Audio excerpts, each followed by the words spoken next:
Design shapes the way you live.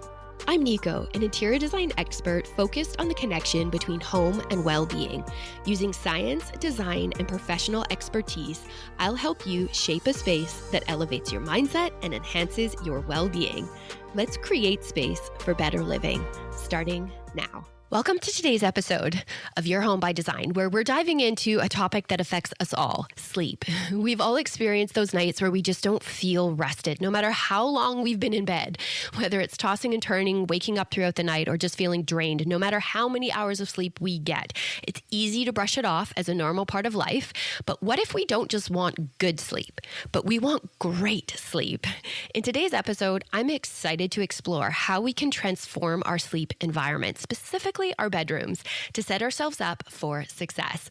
We'll look into circadian rhythms, light, noise, tech, aromatherapy, and of course, how interior design can help support restful, rejuvenating sleep. So if you've been sleep deprived or just looking to level up your nightly routine, keep listening. When it comes to sleep and feeling rested and also feeling alert and energized, I think it's easy to kind of brush it off and almost look at it from a surface level and to think, okay, I feel this way because I went to bed too late or I didn't have a good sleep.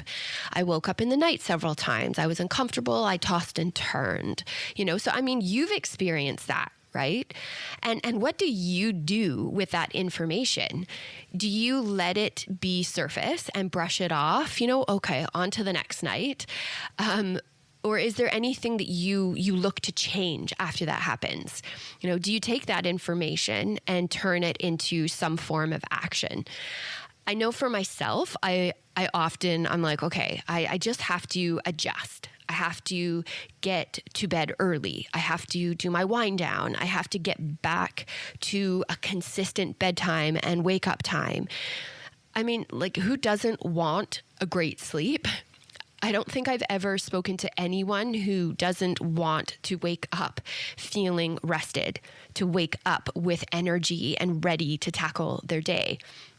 So I really wanted to do a deep dive into this because I think it's easy to almost be reactionary and think, okay, I just need to do a few quick tweaks and then brush it off, carry on, and this is normal and it will be all good.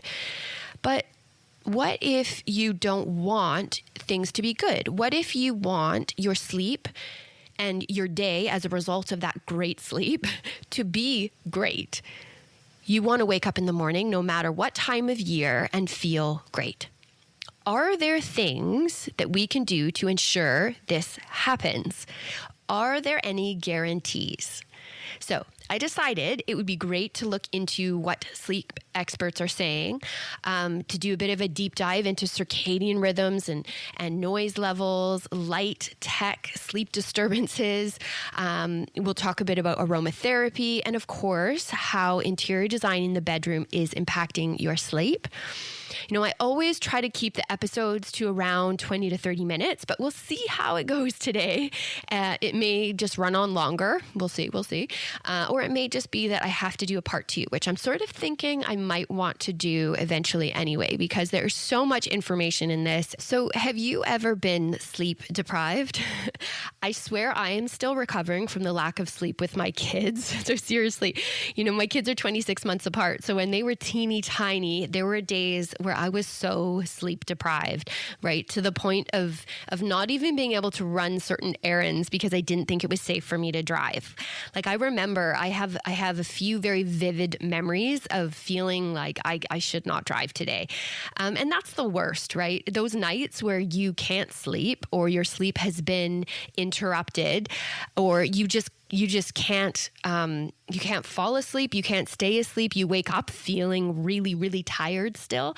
And I thought I was through that, the nights of teething and all of that. But No, just this past week, our household was hit with a stomach bug. So I was up with my daughter for 3 nights, and then my husband and son got sick, which thankfully it wasn't nearly as bad, but I was up then with my son for the 2 nights after.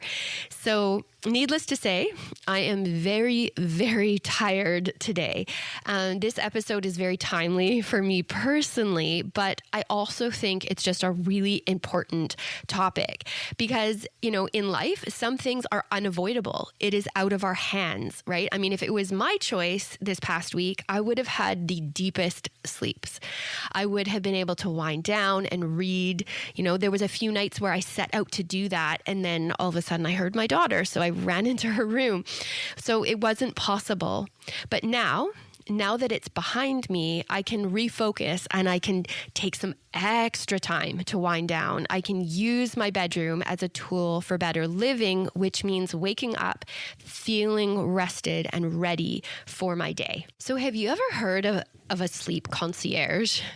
It's this amazing service that wellness-focused hotels offer their guests. And what is it? I mean, doesn't it just sound amazing, a sleep concierge?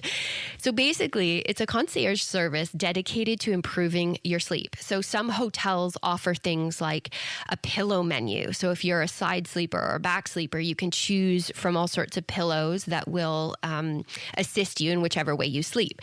There's things like weighted blankets and bedtime meditations. There's essential oils and scented pillow mists, bedtime tea, everything that you might need to help your quality of sleep during your stay. So it just sounds amazing. And I love that hotels are doing this, but I also feel like there's certain things that we could take from that and incorporate into our own routines and rituals at night. So I'm a bit obsessed with blackout curtains. I want my bedroom to be really, really dark. I want my kids' bedroom to be really dark. And last year, as much as I hate to admit it, I spent a good chunk of time thinking about how to address my kids' darkness. I think that it actually consumed me for a solid few weeks.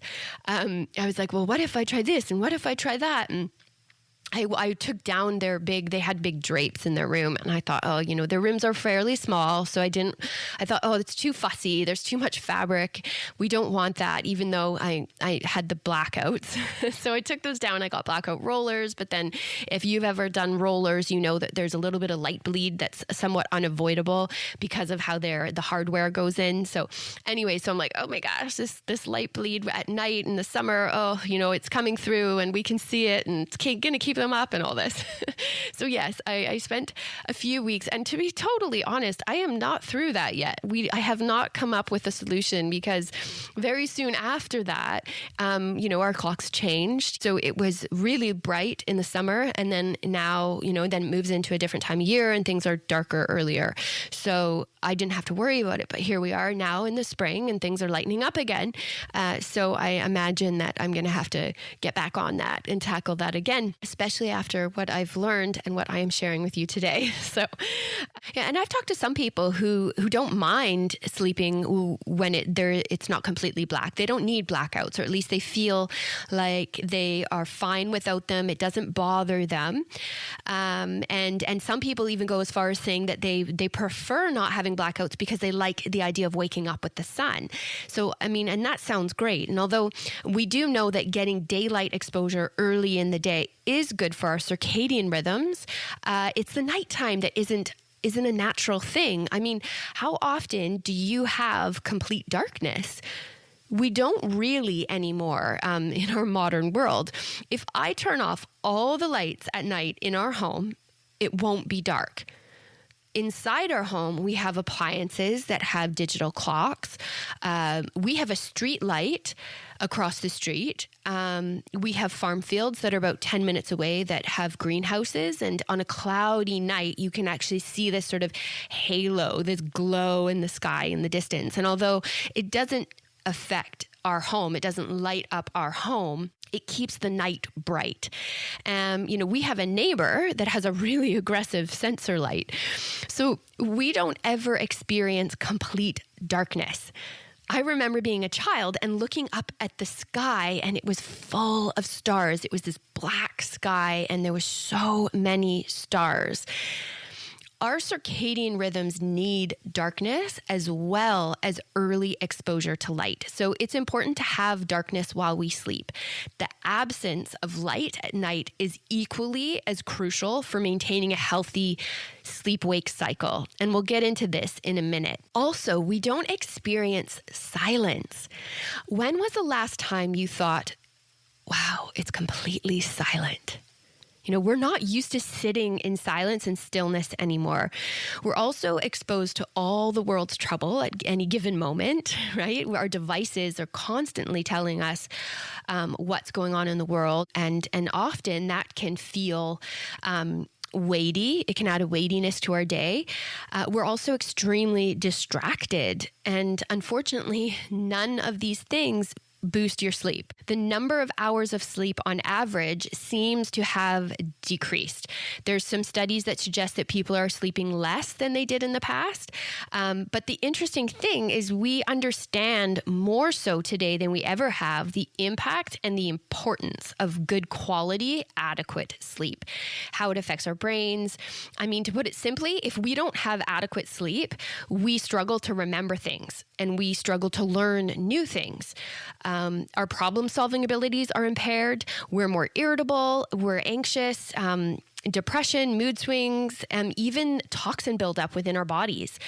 And I'm saying this knowing how when I haven't had adequate sleep, like I'm over here checking all of these boxes. Yep, irritable. Yep, mood swings. Yep, inability to solve problems. This past week has proven to me I've been in mid-sentence a few times and forgot what I was saying. That's what lack of sleep does to us. We experience these as a result of not having enough sleep or having poor quality sleep. So what can we do about it? Because it can feel like it's out of our control. And certainly there are seasons or weeks like this one for me when it is. But we do have the opportunity to get back on track moving forward, right? We can change the changeables. We can have better sleep. And honestly, just the thought of that makes me feel good. So just to give you a little overview of what we're going to chat about, the first thing we'll talk about is circadian rhythms and light, and then noise levels and sleep disturbances. And the third one will be tech and bedtime habits. And the fourth one is scent. The fifth one is the interior design of your bedroom. So let's get into the science of sleep and the environment. I'm excited to share some really interesting things with you. Did you know that almost all of our cells within our body have their own circadian clock? They sync our biological responses to help processes like repair and energy use and our metabolism. The circadian rhythm sends signals to our brain to perform different functions in the body. And light and dark have the biggest influence on our circadian rhythms. And after hearing this, I'm just like, wow, I remember hearing recently how important it is to get early exposure by going outside. And just after reading some of this, it's like, I just want to get outside. I want to get outside and get that light in my eyes at an early time of day. If you've ever had a lot of artificial light exposure during the day and not enough circadian affecting light exposure in a day, then it can make it actually hard to fall asleep. And I've learned a lot about color tuning, okay, also known as color temperature. So when you take a light and adjust the color so you can warm it up or cool it down, and how at night it's important to have a warm color temperature. You've probably heard me talk about that before, where it's like, the cool bulbs do certain things. They get us alert, they get us stimulated, whereas a warm bulb is going to help calm us down. So, for example, if you have an alarm clock that has a digital screen, that it may allow you to change the color of the time, right? So from more of a blue to an orange. I know in my kids' room, we have an alarm clock and that's what it does. I can change it to all different colors. And I used to think that this would be better for their sleep, right? Let's change it down to the orange. Let's warm it up. And this is really, really going to help. I've always been careful and cautious about using that blue light too late in the night. But it turns out that an LED light has a certain wavelength of light, and that wavelength does not change when the color changes. So the white blue light is just mixed in with the warmer color. So that wavelength is still there, which is what impacts our sleep, our melatonin production. So yeah, color tuning doesn't do much for our circadian rhythms.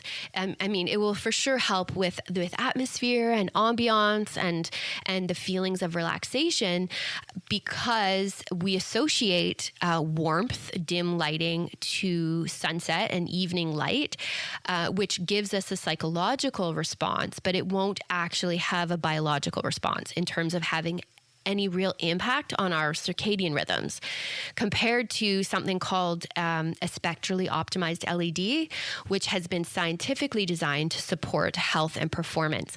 And I'll explain what that is in a second, but I just want to be clear that I'm not a scientist. I just find this really, really interesting. And I think it's an important thing to know when we're looking at how to get better quality sleep and to optimize our circadian rhythms, okay? So spectrally optimized LEDs target what's called melanopsin, which is a photopigment in the eye that sends signals to our brain to help regulate our internal clock and a variety of other functions within our body, biological functions in our body, things like metabolism and other things. But specifically, spectrally optimized LEDs are designed with the circadian system in mind. And they work by they control the precise light wavelength. So instead of just adjusting the color temperature, they actually can modify the exact spectrum of light that's emitted. They also have that melanopic influence, so they can enhance or reduce blue light wavelengths. Okay, so they can use them, there's certain bulbs that can boost alertness, or there's others that are going to support that, your nighttime melatonin production. The other thing is high quality rendering. So if you were to take something outside in natural light, colors are going to appear really vibrant. Whereas if you were to bring that back inside, you're not going to see it. Or you're not going to see it as well. It won't look as natural or as vibrant as it would under sunlight. So it controls that, which is really cool.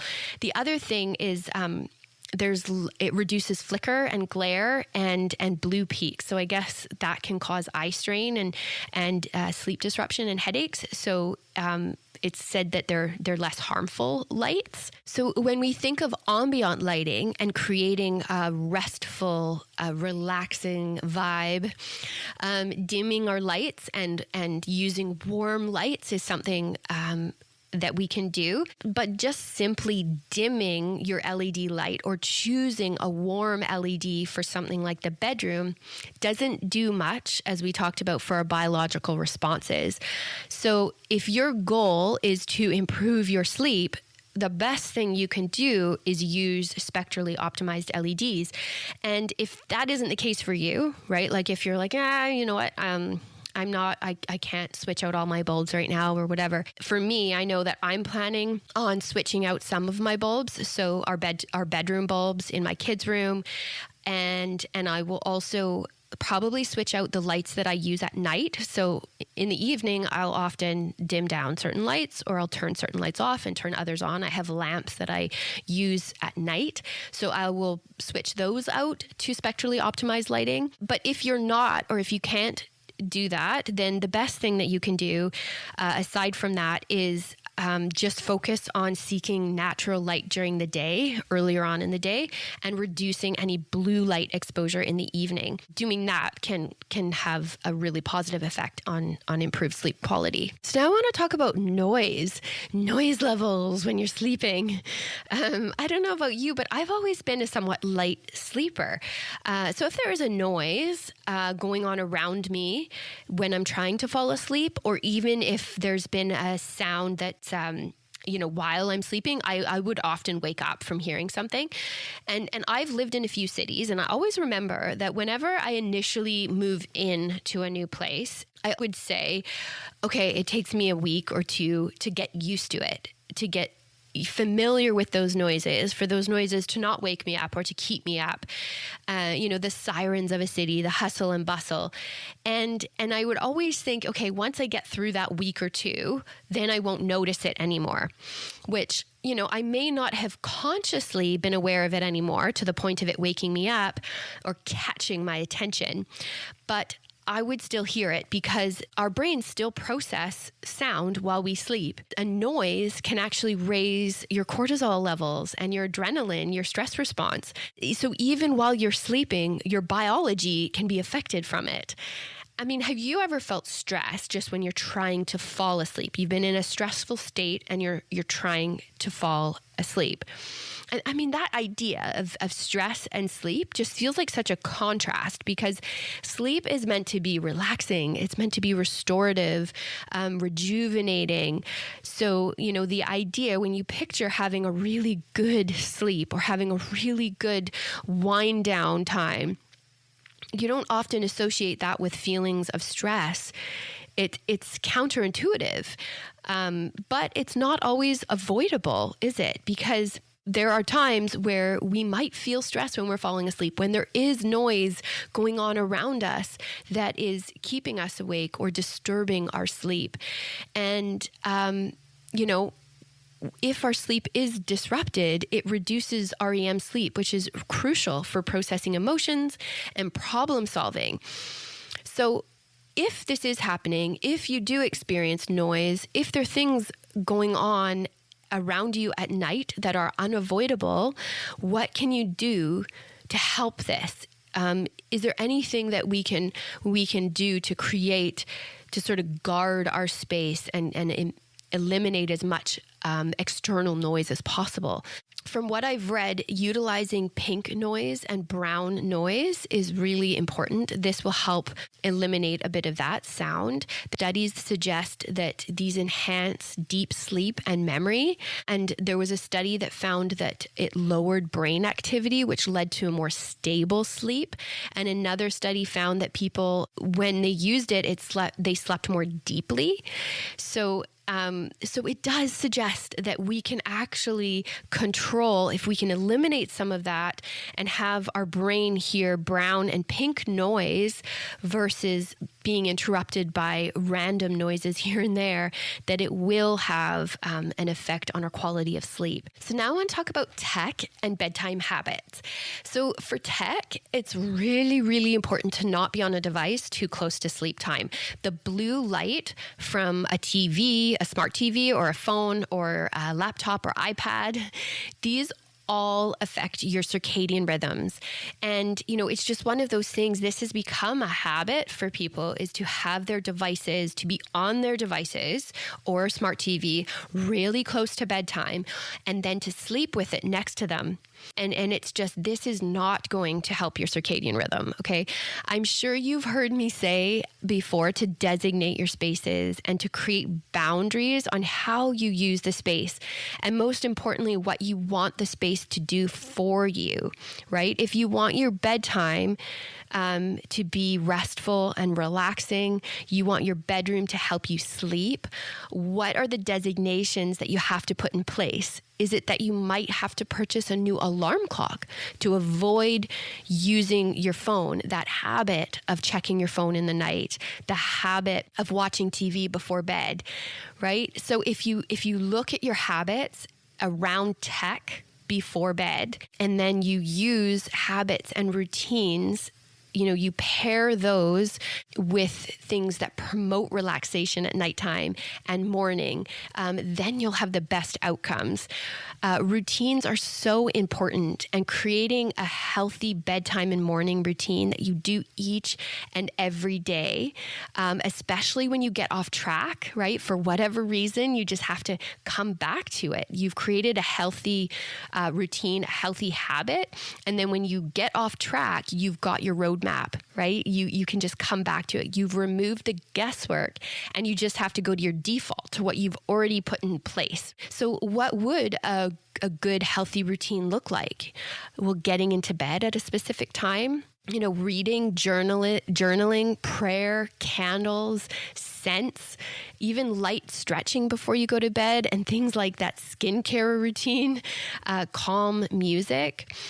I have a pre-sleep ritual that I do, but to be honest, before planning this episode, I hadn't actually formalized it in the way of writing it down and really thinking it through.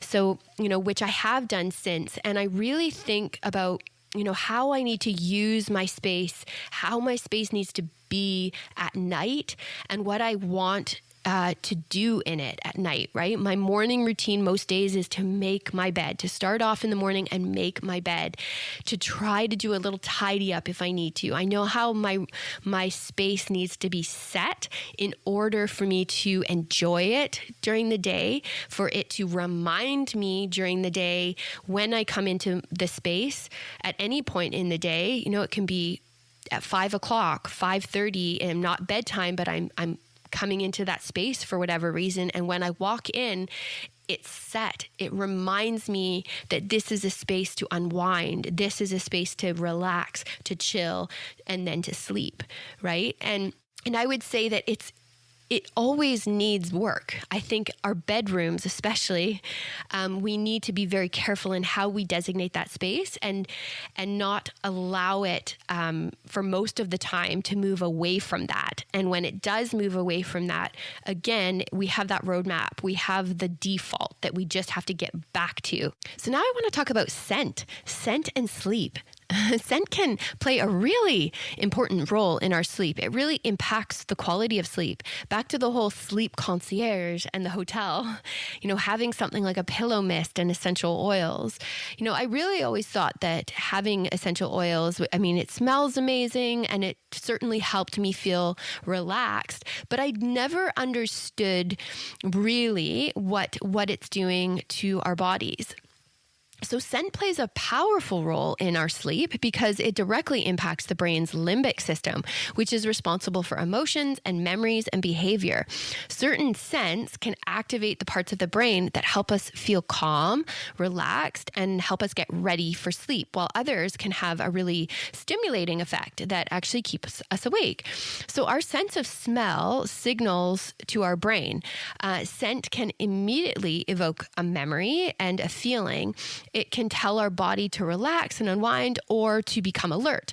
And there are certain scents that are most well known for sleep. As I'm sure you've heard, lavender, that's a scent that I use often.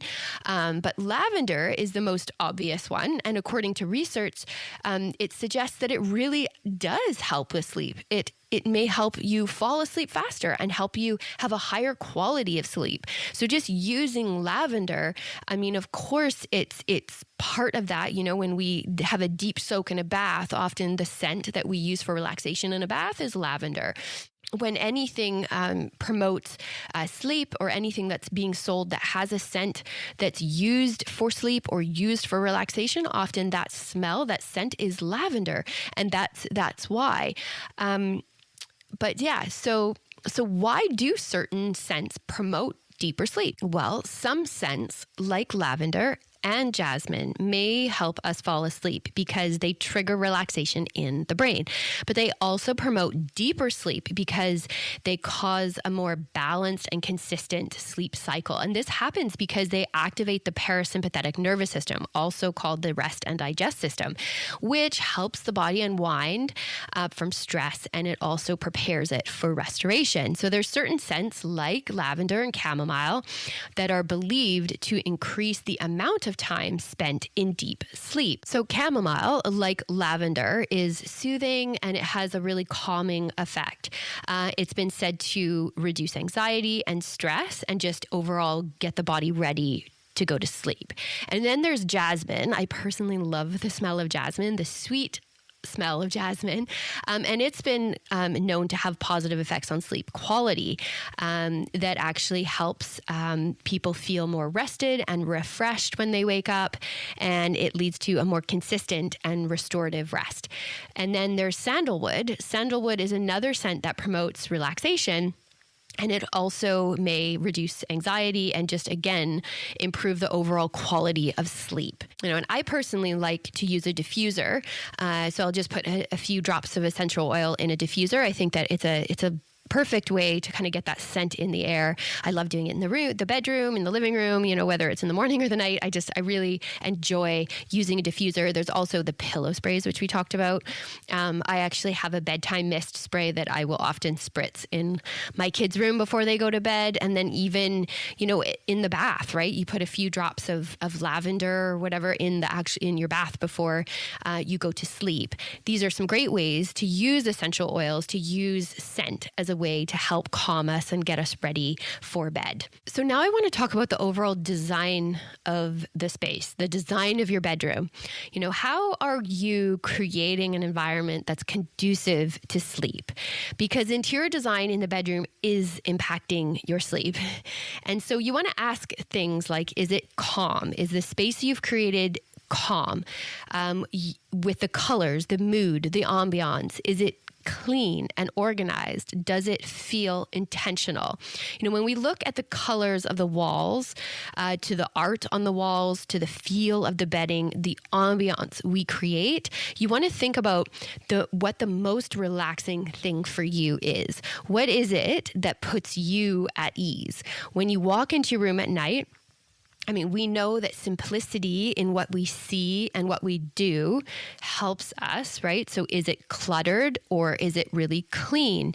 Does it feel a sense of intentionality to how you've pulled things together and what you're displaying? We know that simplicity in what we see, so visually creating simplicity, and what we do, simplicity in our habits, our routines, and how we use a space, really has an impact on us. So is it cluttered? Is it clean? Is how you've set it up design-wise, does it have a sense of intentionality to it? Unfortunately, in my experience, bedrooms can often become catch-alls. There have been times where I look around my room and there's toys, like random toys. And don't get me wrong, our home is our home. It's not just me that lives there, and it needs to represent all of us. But our bedroom is not the toy room, right? So although it happens, life happens, we need to reset it from time to time to make sure it doesn't remain that way and that the way we use this space starts to overlap, and it's not designated properly, because it just takes away from the space that we need to sleep, right? Our bedrooms are not laundry rooms. They're not toy rooms. They're not storage.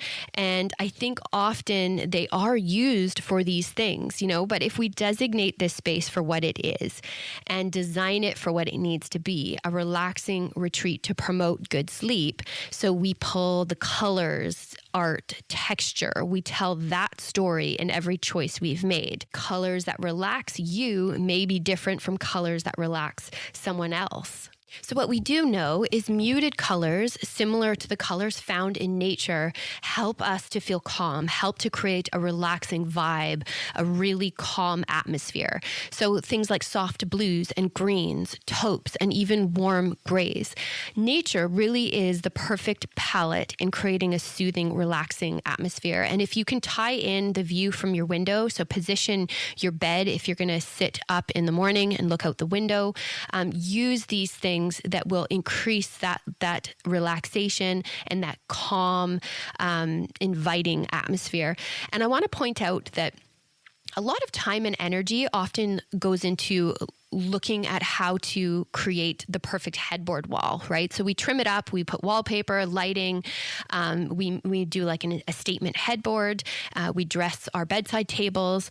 So a lot of emphasis tends to go on this wall, but I want to remind you that our relation to the space and how we feel in it comes from everything we interact with, and that can be visually as well as tactically. So if we're always just looking at the headboard wall, then that would make a lot of sense to focus all of the detail there, but that's not the case. You're not always just looking at your headboard wall. So when you wake up in the morning or when you go to bed at night and you're sitting up in bed, what do you see? Where do your eyes go? So don't overlook that. Utilize those key places, those vocal points, or where you have an opportunity to put art or a plant or candles, diffuser, dim lighting, whatever it may be. Utilize those areas to reinforce the atmosphere and the vibe of relaxation, because I think it's too easy to get fixated on the headboard wall and to really dress that up. But you don't see it as much when you're sitting in bed. So make sure you give some attention to where your eyes go, and utilize that to give you the biggest impact. And I also want to remind you that when you come into this space, where do your eyes go, and at what point of the day are you coming in? So how is that room set up so that it reinforces what you need it to be each and every time you walk through that door? And if you need to spend a few minutes just resetting it, a few hours before you do your wind down, before you need to start using that room, just spend like a 10-minute reset time and just reset that room and get it to where it needs to be, so that it can actually promote restful, relaxing, an environment that promotes good sleep. So, what is your room telling you when you walk through the door? Have you created that story? Have you set those boundaries? Have you designated that space to be what you need it to be? So we're kind of at the end of our episode here, and I just want to do a quick little recap and some key takeaways. So if you're struggling with sleep, don't just let it be a temporary inconvenience. Okay, by optimizing your environment from the light you're exposed to during the day to the ambiance you create in your bedroom at night, you can align your space with your body's natural rhythm. Remember, simple things like using spectrally optimized lighting, minimizing noise, and choosing calming scents can make a significant difference. Of course, life happens and there are times when sleep just isn't in our control. But by being mindful and intentional with our sleep environment, we can set ourselves up for better, more restful nights ahead. Let's take the power of design and use it to ensure we wake up feeling truly rested and ready to take on the day. I hope you enjoyed today's episode, and we will see you soon. Thanks so much for listening today. If you found this episode helpful, the best way to support the show is to follow along and share it with someone who'd love it too. And if you'd like to go a step further, you can become one of our Better Living backers. It's a small monthly contribution that helps keep the show going. And as a thank you, I'll send you a personal note along with a 15% discount for the Create Space course when it launches. You can find the Support the Show link right in the show notes. I'm so glad you're here. Thanks for creating space with me.